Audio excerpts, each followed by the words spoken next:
Welcome to Rizvi's e-learning channel.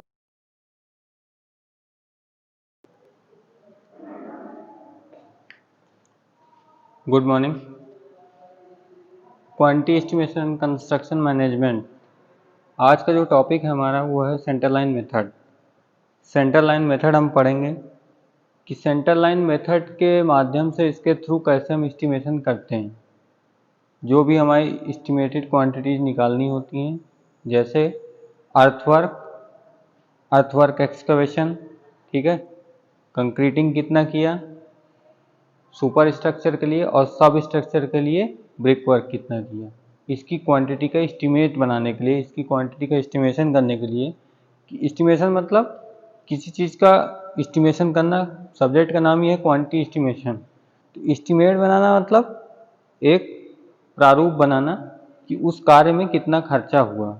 Estimation कितना काम हुआ, काम की माप और काम के अकॉर्डिंग, जैसे जितना काम हुआ उस काम के अकॉर्डिंग पैसे होंगे निर्धारित, उसकी निर्धारित क्या कहते हैं, आपकी जो राशि होगी, जो मूल्य होगा कि इतने काम पे ये राशि मिलना है।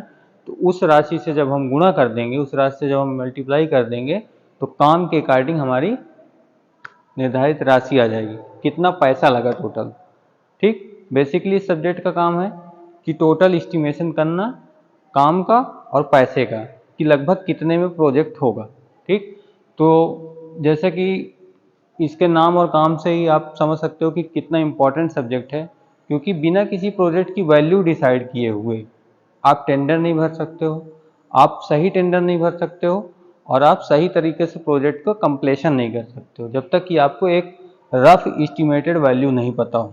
ठीक है, अगर एक रफ एस्टिमेटेड कॉस्ट आपको पता होगी कि इस प्रोजेक्ट में इतनी कॉस्ट लगेगी, इतनी वैल्यू लगेगी, तभी आप एज ए कॉन्ट्रैक्टर या एज ए इंजीनियर भी सक्सेसफुल हो सकते हो, और तभी जो उस काम को कराने वाली संस्था है या जो उस काम, जिसको वो काम चाहिए, जो आपसे करवा रही है, जैसे मान लीजिए ये गवर्नमेंट बॉडी है, प्राइवेट बॉडी है, तभी वो भी सही तरीके से डिजाइन कर सकती है कि इस प्रोजेक्ट की कॉस्टिंग कितना होगी, और इससे वो भी अपने लाभ हानि डिसाइड करके सही व्यक्ति को या सही कंपनी को एक प्रोजेक्ट थमा सकती है हाथों में, सही हाथों में। ठीक है, तो एस्टिमेशन हम करेंगे। उसके लिए सबसे जो सिंपल और बेसिक मेथड है वो है सेंटर लाइन मेथड है। ठीक है, सेंटर लाइन मेथड में आज हम सेंटर लाइन मेथड समझेंगे कि इसकी डेफिनेशन क्या है, इसका कॉन्सेप्ट क्या है, क्या होता है सेंटर लाइन मेथड, ठीक है, और कहाँ प्रयोग किया जाता है विद एग्जाम्पल, और सेंटर लाइंस क्या होती हैं। ठीक, इस मेथड का जो न्यूमेरिकल वैल्यू निकालना है, जैसे टोटल सेंटर लाइन लेंथ निकालना है, टोटल सेंटर लाइन लेंथ निकालेंगे, और the quantity of estimation excavation. ठीक है, एक्सकवेशन का यहाँ पे एस्टिमेशन किया गया है कि एक्सकवेटेड क्वांटिटी कितनी है। ठीक, तो वो यहाँ पे हम निकालेंगे अभी। ठीक, पूरा फार्मूला मैंने नहीं लिखा है, पूरा फार्मूला लिख कर और उसकी न्यूमेरिकल वैल्यू लिख कर रिप्रेजेंट करके मैं वैल्यू निकालूंगा। सबसे पहले मैं डेफिनेशन बता रहा हूँ आप लोगों को। In this method known as center line method, some total length of center lines of walls, long and short, has to be found out. इस मेथड में, जिसको सेंटर लाइन मेथड कहते हैं, क्या करते हैं, sum total length of centre lines, total length of centre lines, centre lines की total length निकालते हैं लॉन्ग एंड शॉर्ट वॉल के लिए। Has to be found out, found out मतलब प्राप्त करते हैं। Find the total length of centre lines of walls, total length हम निकालते हैं सेंटर लाइंस ऑफ वॉल्स की, टोटल लेंथ निकालते हैं। सेंटर लाइंस ऑफ वॉल्स क्या है, ये एक वॉल है, ये दूसरी वॉल है, ये तीसरी वॉल है, और ये चौथी वॉल है, इसीलिए मैंने फिगर बना के दिया हुआ है। ये फाउंडेशन ट्रेंच प्लान है। ठीक है, ये है, इसको फाउंडेशन ट्रेंच प्लान कहते हैं, फाउंडेशन ट्रेंच प्लान। पहले नहीं लिखा था, ये आपके सामने लिख रहा हूं, क्योंकि इसको समझाना है कि फाउंडेशन ट्रेंच प्लान कहते किसे। ये एक सिंगल रूम बिल्डिंग का प्लान है। ठीक है, सिंगल रूम बिल्डिंग यहां लिख दें।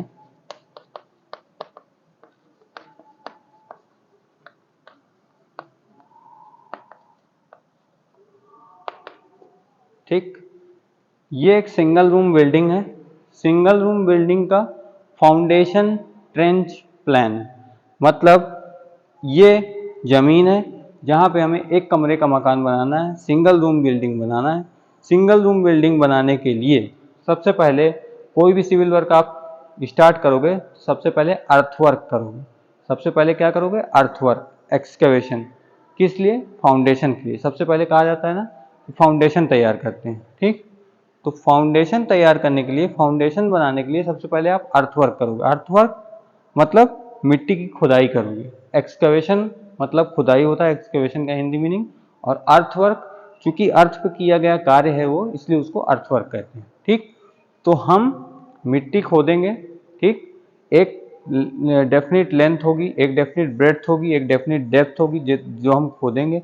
जैसे यहाँ पे हमने 90 सेंटीमीटर लिया है, 90 सेंटीमीटर हमने लिया है। जो वॉल की जो ब्रेड्थ है, चौड़ाई है, जो विड्थ है, वो हमने 90 सेंटीमीटर लिया है। और इस एग्जाम्पल के लिए, या जो मैं आपको समझा रहा हूँ, फिगर जो लिया हूँ, इसके लिए जो है डेप्थ जो है वो भी 90 सेंटीमीटर है, ठीक। यानी हम 90 सेंटीमीटर के लिए इसको खोदेंगे, ठीक है, मिट्टी को। अब ये जो प्लान आपको ऐसे दिख रहा है, ये ऊपर से लिया गया व्यू है, जैसे ये टॉप व्यू है। जमीन पे जब हमारी ऐसे जमीन है, ठीक, मान लीजिए जैसे मेरे हाथ की हथेली है, ये आपकी जमीन है, लैंड है, ये अर्थ है, ठीक। यहाँ पे इस जमीन को जब आप, सिंगल रूम बिल्डिंग को जब आप ऊपर से देखेंगे, ऐसे ऊपर से, मान लीजिए जैसे मैं देख रहा हूँ, आंखों से देख रहा हूँ, ऐसे ऊपर देख रहा हूँ, तो ये ऐसे दिखेगी, ऐसे चौकोर रेक्टेंगुलर शेप में दिखेगी, ठीक है। तो वही प्लान ये ऐसे दिया हुआ है, ठीक। अब इसकी डेप्थ कितनी है? जमीन पे हम खोदेंगे कितना? 90 सेंटीमीटर, ठीक है। 90 सेंटीमीटर की हम गहराई लेंगे, 90 सेंटीमीटर जमीन को खोदेंगे हम, ठीक। बेस जो है, सॉरी बेस कह रहा हूँ, विड्थ जो है, विड्थ 90 सेंटीमीटर है, ठीक। विड्थ भी 90 सेंटीमीटर है और डेप्थ भी 90 सेंटीमीटर है, ठीक। लेंथ कितनी है?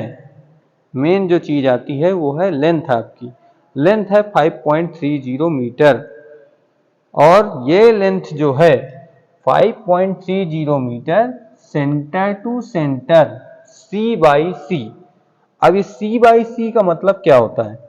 एक सेंटर ये है, ठीक। मैंने ये बताया कि 1 2 3 4 आपकी वॉल है, ठीक। 4 जो आपकी वॉल्स हैं, इन 4 वॉल्स के लिए हमने सेंटर लाइंस खींच दी। सेंटर लाइन मतलब इस वॉल के सेंटर से जाने वाली लाइन, ये केंद्र से जाने वाली लाइन हो गई। इस वॉल के सेंटर से जाने वाली लाइन ये हो गई, इस वॉल के सेंटर से जाने वाली लाइन ये हो गई, और इस वॉल के सेंटर से जाने वाली लाइन ये हो गई, ठीक। ये 4 हो गई हमारी सेंटर लाइन। चूंकि देखिए, वैसे भी आप लोग मैथ में, न्यूमेरिकल मैथ एक एक नियम पढ़े होंगे, तो ये जो वॉल है, लेंथ ये ज़्यादा है, ठीक। और ये जो लेंथ है ये कम है, ठीक। ये लेंथ और ये लेंथ, ये लेंथ ज़्यादा है, ये लेंथ कम है। अब अगर तुमको लंबाई लेना है, ठीक, कि इसकी लंबाई कितनी है, ठीक, सिंगल रूम बिल्डिंग की वॉल के लिए लंबाई कितनी है, ठीक। तो ये जो तुम्हारी दीवार है, दीवार के जो 2 हिस्से हैं, जैसे ये आउटर हिस्सा और ये अंदरी हिस्सा, ठीक। तो बाहरी हिस्से की लंबाई तो ज्यादा है, भीतरी हिस्से की लंबाई कम है। तो कौन सी लंबाई तुम लोगे? बाहरी लोगे या भीतरी लोगे? दो में से एक लोगे, या तो ज्यादा हो जाएगी या तो कम हो जाएगी। इसी नियम को, एकदम साधारण सिंपल मैथमेटिक्स के नियम को ध्यान में रख के ये नियम बनाया गया है। बताया दे रहा हूं ताकि समझ सकूं, क्योंकि ऐसे बता दूंगा, न्यूमेरिकल तो लगा लोगे, फार्मूला रखोगे, डेफिनेशन याद कर लोगे, न्यूमेरिकल लगा लोगे फार्मूले पे, लेकिन ये इसका कॉन्सेप्ट है। ये जो लाइन है वो छोटी है, ये जो लाइन है वो बड़ी है, इसीलिए सेंटर से एक लाइन खींची गई। इस पूरी आकृति के, इस पूरी आकृति के, ये पूरा सिंगल रूम बिल्डिंग का एक प्लान है, इस पूरी आकृति के सेंटर से एक सेंटर लाइन ऐसे खींच दी गई। और इसकी जो हम सेंटर लाइंस खींचेंगे, ये सेंटर लाइन, ये सेंटर लाइन, ये सेंटर लाइन, ये सेंटर लाइन, ठीक, इन चारों सेंटर लाइंस की हम लेंथ को जोड़ लेंगे, चारों लेंथ्स को हम जोड़ लेंगे, वही हमारी होगी टोटल सेंटर लाइन लेंथ, उसी को हम टोटल सेंटर लाइन लेंथ कहते हैं। A B plus B C plus C D plus D A, ठीक है। और ये लेंथ क्या है, सेंटर लाइन लेंथ है और सेंटर टू सेंटर नापी गई है, ठीक। तो जो मैंने बताया कि ये लेंथ बड़ी है, ये लेंथ छोटी है, दोनों का एवरेज ये हो गई। कहाँ से कहाँ तक हो गई, इसके और इसके दोनों के बीच में सेंटर से ये लेंथ है, ठीक। तो इतना भाग हमने काट दिया। इसी तरह यहाँ पे ये लेंथ कितनी है, ये देखिए, ये यहाँ तक लेंथ है और ये यहाँ तक लेंथ है, ठीक।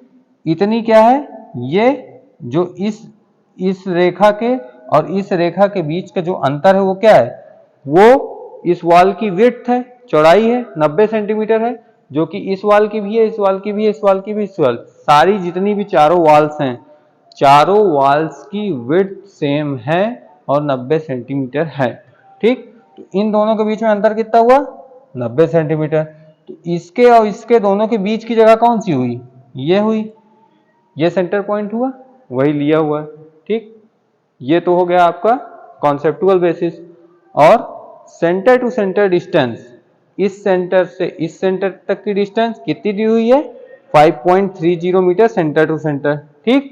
फिर इस सेंटर से इस सेंटर की डिस्टेंस कितनी दी हुई है, 4.30 मीटर सेंटर टू सेंटर, इस सेंटर से इस सेंटर की डिस्टेंस, और इस सेंटर से इस सेंटर की डिस्टेंस 5.30 मीटर, 5.30, 4.30, इसी तरह 5.30 और 4.30।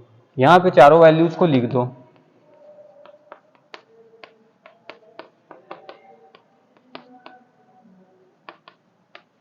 ठीक है। चारों वैल्यूज यहाँ पे लिख दो और चारों को जोड़ दो, तुम्हारा आ जाएगा 5 4 9, 9 5 14, 14 4 18 और 3 चौक 12, 19.20। ये आ गया 19.20 मीटर, ठीक। अब क्या कहता है, डेफिनेशन का सेकंड पार्ट क्या कहता है, has to be found out, find the total length of centre lines of walls, centre lines of walls की टोटल लेंथ ज्ञात करिए, ठीक, फाइंड करिए। Having same type of foundation and footings, ये वॉल्स कैसी हैं, ये walls having same type of foundation and footings हैं। हाँ, ये इस डेफिनेशन का एक मेन पार्ट है। ये जो आपकी वॉल होगी, या ये होगी, या ये होगी, या ये होगी, इन चारों की जो फाउंडेशंस हैं, हैविंग सेम फाउंडेशंस, अगर ये चारों दीवारें सेम टाइप की होंगी, ठीक, तभी इनकी सेंटर लाइन लेंथ को जोड़ा जा सकता है, नहीं तो नहीं जोड़ा जा सकता है, ठीक, जो कि ये हैं। अब क्या होना चाहिए सेम टाइप के लिए, इस वॉल की, ये वॉल, ये वॉल, ये वॉल, ये चारों वॉल्स की जो फाउंडेशंस हैं वो सेम टू सेम है, ठीक। फाउंडेशन मैंने बताया कि अर्थवर्क करेंगे, मिट्टी को खोदेंगे और गहरा खोद के चारों तरफ से, इधर भी खोदेंगे, इधर भी, इधर भी, इधर भी, चारों तरफ हम एक्सकवेशन करेंगे, खुदाई करेंगे, ताकि हम फाउंडेशन बना सकें, ठीक। तो चारों वॉल्स की जो फाउंडेशन है वो कैसी होगी, सेम होगी। फाउंडेशन का जो प्रकार होगा, जो फाउंडेशन होगी वो सेम टू सेम होगी, ठीक। चारों वॉल्स के लिए फाउंडेशन सेम होगी। फुटिंग्स जो हम देंगे, फुटिंग मैं आपको आगे बताऊंगा कि फुटिंग किसे कहते हैं, ठीक। फुटिंग्स जो देंगे वो सेम टू सेम होगी। जो लाइम कंक्रीटिंग देंगे वो सेम टू सेम होगी। यानी कुल मिला के कहने का मतलब सिर्फ और सिर्फ इतना है कि ये जो वॉल, इस वॉल के लिए जो हम खोदेंगे, जो गड्ढा खोदेंगे, उस जो है गड्ढे में जो हम फाउंडेशन डालेंगे, ठीक, जो हम फाउंडेशन डालेंगे, जो हम कंक्रीटिंग करेंगे, जो हम फुटिंग देंगे, सेम टू सेम जैसा इसमें करेंगे वैसा इसमें भी होना चाहिए, वैसा इसमें भी होना चाहिए, वैसा इसमें भी होना चाहिए। सिर्फ इतनी चीज है, ठीक, ताकि सेम टाइप की वॉल हो, ठीक। तो क्या करेंगे, find the total length of centre lines of walls having same type of foundations and footings, then find the quantities by multiplying the total centre line length by the respective breadth and height, ठीक। अब जब हमने 1 2 3 4 चारों wall के लिए जो centre line length है वो निकाल के जब हमने जोड़ लिया, टोटल सेंटर लाइन लेंथ हमारी आ गई। तो टोटल सेंटर लाइन लेंथ को हम ब्रेड्थ से गुणा कर देंगे और इनटू हाइट या डेप्थ से गुणा कर देंगे। सिंपल फार्मूला है, आयतन volume is equal to length into breadth into height. Volume equals to length into breadth into height, ठीक। और वॉल्यूम ही हमको निकालना है, ठीक है। हमको क्या निकालना है? The quantity of excavation. हमने एक्सकवेशन यानी खुदाई कितनी की, कितना एक्सकवेशन किया हमने कितना एक्सकवेशन किया, ये कैसे निकलेगा? जो हमने एक्सकवेशन किया है उस भाग का हम वॉल्यूम निकाल लेंगे। इतने आयतन हमने एक्सकवेशन किया है, इतने आयतन की हमने मिट्टी निकाली है, ठीक। तो वॉल्यूम कैसे निकलेगा? Length into breadth into height. Length कितनी है? Total length, total centre line length, या कह लो टोटल एवरेज लेंथ, ठीक। टोटल सेंटर लाइन लेंथ हमारी है 19.20।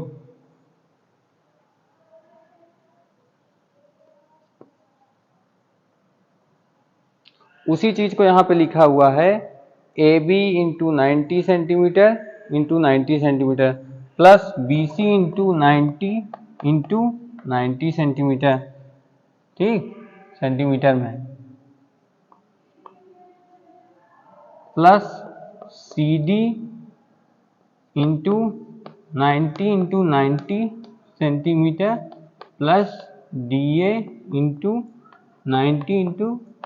90 सेंटीमीटर, ठीक। क्या लिख दिया है? ए बी मतलब कि ये 5.30 इंटू 90 सेंटीमीटर, बी सी यानी 4.30 plus 90 into 90 sorry 4.30 into 90 centimetre plus C D again 5.30 into 90 centimetre plus D A 4.30 into 90 centimetre, ठीक। अब इसी को हम डायरेक्ट, क्योंकि A B plus B C 90 centimetre into 90 centimetre, ये क्या है?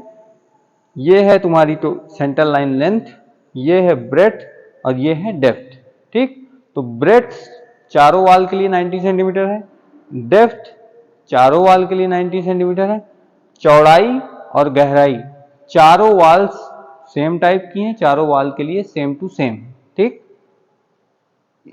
A B B C C D D A जो सेंटर लाइन लेंथ है वो अलग अलग है, ठीक है।